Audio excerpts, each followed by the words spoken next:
Alright, hello, citizens of the Nigelverse. It is Nigel here once again, and this is going to be another movie review. So, we continue our look at the X-Men movies, starting with where it all began, kinda. We're talking about X-Men First Class, as officially moving into, well, I guess, a little more than officially, as X-Men Origins Wolverine was a prequel, but now we really move into the prequel X-Men movies. He's, seeing how our favorite band of Merry Mutants, which is originally what they were going to be called, all believe it or not, uh, seeing how they all began, and well, some of them at least, but nevertheless, I'm not professional movie reviewer, just a man who enjoys a good time, and I had a pretty decent time with this movie, seeing how things come together, at least in canon everything. Some stuff that came up that goes against the timeline a little bit. Although A, some of it could potentially be explained, and B, that's usually how it goes with a lot of prequel movies. Some stuff up in the timeline and could mess up the timeline, and inserting this new thing into the timeline. But otherwise, let's get right into it. So, starting with what I liked about the movie. Seeing how a lot of stuff starts to develop, including the friendship between Professor Xavier and Magneto before things go sour, or seeing some of the early members of the X Men who would go on to be a part of the later part of the timeline. That is, such as like Beast or Mystique.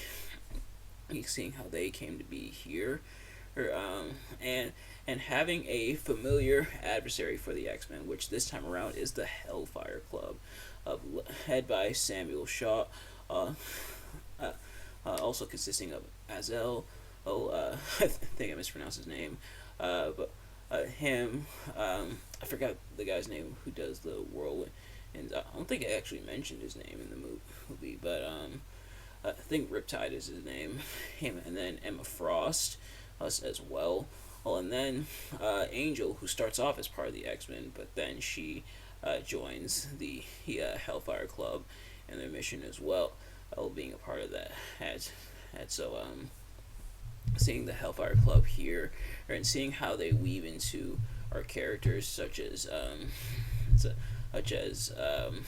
Sebastian Shaw being the guy who killed Magneto's mom, and now Magneto gets his revenge and everything. And then we start to see, even in back here when the movie is set, which is set in the 1960s, which means, and specifically 1962, and we'll address that even more later on in this review. Seeing that, and then with X-Men happening in 2000, and a whole 38 years later, that's kind of where we are in the timeline. But seeing even some of the ideologies between Professor Xavier and Magneto, and those conflicting ideologies kind of present themselves here, or leading to people like Mystique joining over to Magneto's side. So trying to establish stuff that was already present in the regular X-Men movies, which can be a bit of a tricky tricky dance in that regard, or having to kind of explain, oh, this is why this thing is here in the original movies with a prequel. Oh, going back in time, you still got to line stuff up to make sense, and some of it does kind of make sense here, explaining how Professor Xavier meets Moira McTaggart, who makes the post-credit scene at the end of X-Men: The Last Stand, which I don't think I mentioned in my review. And then, of course, we see Emma Frost, who apparently is not the same Emma that was in X-Men Origins Wolverine, which I also forgot to mention in that review, but still, go check out those two reviews, as well as all of my other X-Men reviews up to this point. But seeing those characters and seeing how they interact with our characters, and going using their abilities, seeing their abilities so early on, seeing how Professor Xavier wound up in the wheelchair, which turns out was a bullet shot by Moira at Magneto when he goes rogue, and accidentally finds his way into Professor Xavier's spine, which I actually forgot how he did end up in the wheelchair in the comics. So I'll have to look into that. But as for here, we're seeing how that happened. So, kind of a lot of setting up in terms of canon, in terms of the lore, which would explain a lot of the stuff later on. And like I said, a couple things that may be a bit problematic, but we'll address those in a little bit. But yeah, pretty decent enemies, and pretty decent selection of heroes for like this first outing for the X-Men. We have the main heroes that stay are of course Beast. Then there's Habit, which in this timeline. And kind of going into the next movies as well. This time around, Alex Summers is actually the older brother of Scott. Normally in the comics, Scott is the older brother, but this time around, it's Alex who's the older brother. And there is Banshee. He making an appearance here, and of course Mystique and Magneto, being a part of this team put together by the CIA. And they used the backdrop of the Cuban Missile Crisis of 1962, as kind of the engine for our heroes to have this conflict, with the conflict being started by Sebastian Shaw to pit the humans against each other, and seeing the discovery of mutants and everything. So using that real life event and to kind of further the story, can be a bit tricky in some areas, especially if it's like a very sensitive topic. And for some people, the Cold War and everything might be a bit of a sensitive topic, perhaps. But yeah, so using the Cuban Missile Crisis as the backdrop for his, I do think it's kind of an interesting choice, and it sets the stage and everything. And we do end up seeing both sides. It's with Professor Xavier wanting to help the humans because, of course, there's a human, Moira McTaggart, who's helping out the task force here, which they just call them G-men, and working for the government. Then, of course, they're changed to the X-men, and later on,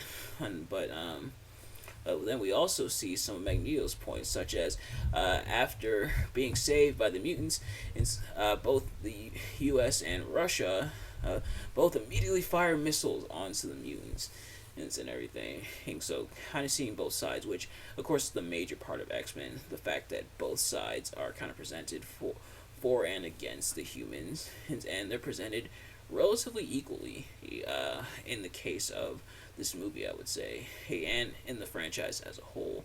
Well, possibly a bit more towards like Magneto's side, kind of justifying some of why Magneto feels the way he feels. But yeah, otherwise, relatively even in that regard. Not really making well, sometimes they make a bit of a judgment call, but otherwise, kind of leaving it up to interpretation as to which side you would resonate with, and they present the arguments for both sides. As for the cast and everything, and of course, because this is supposed to be younger versions of our characters. There's a lot of the major characters are recast. We got James McAvoy as Professor Xavier, which I think he does a pretty good job.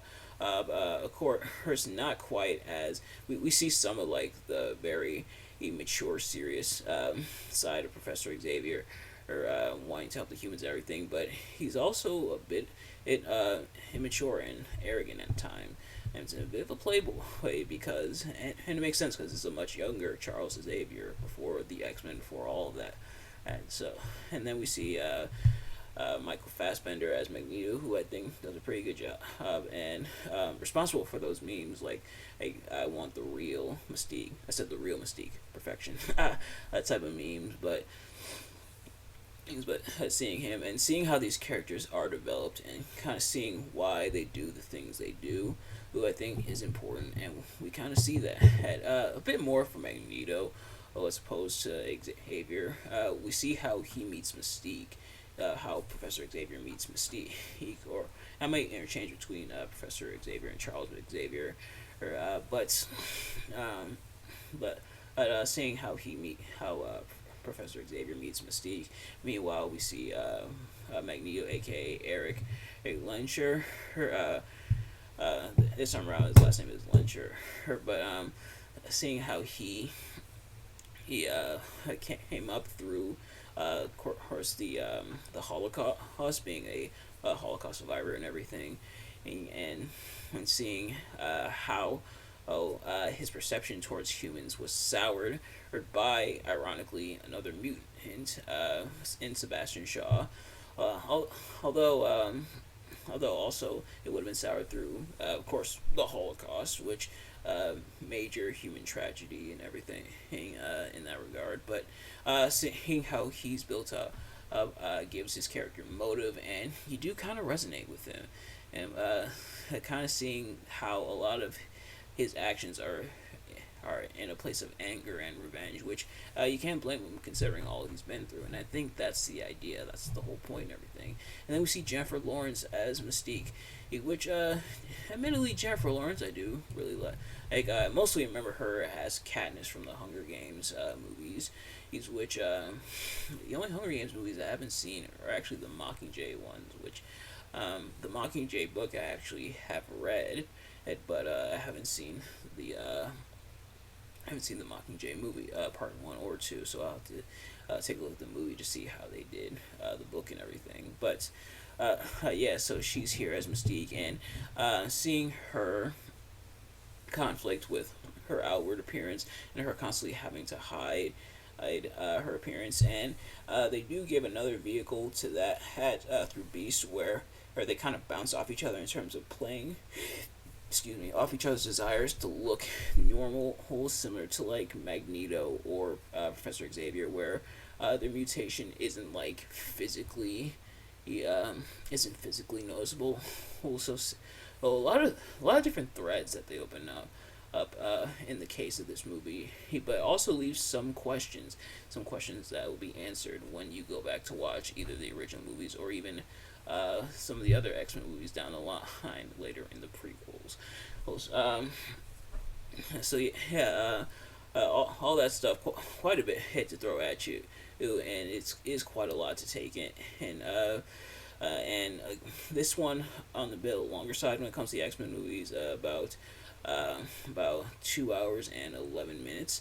It's so kind of, I think, like the same or similar length as like X2, but opens some thread, answers some questions, but also leaves others which will be solved in other prequel movies. And that, I think, is also the magic of making a prequel movie, is the fact that you can kind of get away with that, answering some of the questions that would appear in the regular movies proper, but also holding back some to leave more questions that will be answered in later movies. An example I can kind of give is the appearance of like the stormtroopers in the Star Wars movies.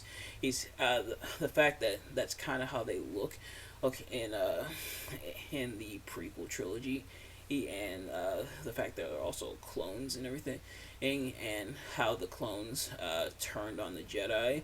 I joined up with the Empire, so kind of a similar comparison I can make to that. In terms of what I didn't really like about the movie, like I said, some continuity errors. There's one of them being Logan / Wolverine in 2 in a row. Oh man, 2 in a row. When it comes to the continuity, we see Wolverine here, her make a cameo. In the bar, where both Magneto and Professor Xavier come up to him and try to recruit him to the X-Men, which there were some scenes of Professor Xavier and Magneto trying to recruit different mutants to the X-Men and everything, and Wolverine tells them to go F themselves, and there's that. But of course, in the original movie, Professor Xavier acts like he met Wolverine for the first time. But that's now 2 instances where, and this is before, I think, Wolverine's memory was wiped and everything, after the events of X-Men Origins Wolverine. But now 2 instances where one of the two should recognize each other, but they don't. They do kind of try to rectify it a little bit in Days of Future Past, which we'll get to, but yeah, had that weird continuity. And then also with his injury. So we see Professor Xavier's injury in this movie, he, of course, the bullet to the spine and everything, which interestingly enough is also how Batgirl slash Oracle got injured in the Killing Joke comic, but it was a bullet to the spine. But in X-Men Origins Wolverine, when Professor Xavier makes the appearance, and he's walking. He's on twos. He's bipedal, which of course humans bipedal, but of course Professor Xavier is supposed to be in the wheelchair. But this is obviously older Professor Xavier, who's bald and everything, and of course Patrick Stewart as Professor Xavier, and it is kind of cool that Professor Xavier's or Patrick Stewart's Professor Xavier and James McAvoy's Professor Xavier will meet each other, but yeah, so he's walking there, or at least on 2 feet. But in this movie, he got injured. Now they try to explain this as like a projection, where Professor Xavier is projecting himself as being able to walk, which we have seen a few times. I think we did also see it in like the other X-Men movies. But yeah, it is a bit weird. But otherwise, I think that's about it. Otherwise, pretty decent movie. I do recommend checking it out. Oh, and we are now officially in the prequel movies. So we gotta take some of the good and some of the bad when it comes to the prequels, but we'll cross that bridge when we come to it. But thank you all so much for watching. I hope you enjoyed. If you did, please do me a favor: like, comment, subscribe, share with your friends, turn on post notifications so you know every time I upload a video, so you can see as soon as it drops. Let me know in the comments below your thoughts on the movie, your thoughts on my review of the movie. Did you dislike the movie? Did you dislike my review of the movie? Let me know in the comments. Thank you all so much for watching, and I will see you guys later. Peace.